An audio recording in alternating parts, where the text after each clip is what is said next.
Machiegni weche mag ohala, piny owacho ni chenro manyien mar wuoth mar Electronic Travel Authorization System mano ETA ma nyaka sani osechoko ne piny Kenya milion 150 e yuto.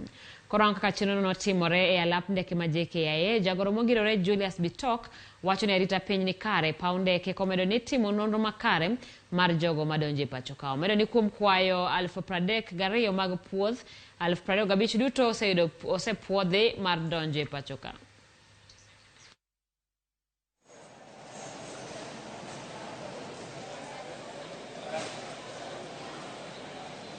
We have been able to approve 25,000 ETAs for people to come to Kenya, travelers coming on tourism, coming on business, coming for investment, coming for different reasons. And we are happy to inform the country that the system is robust, it's working very well, it's very efficient.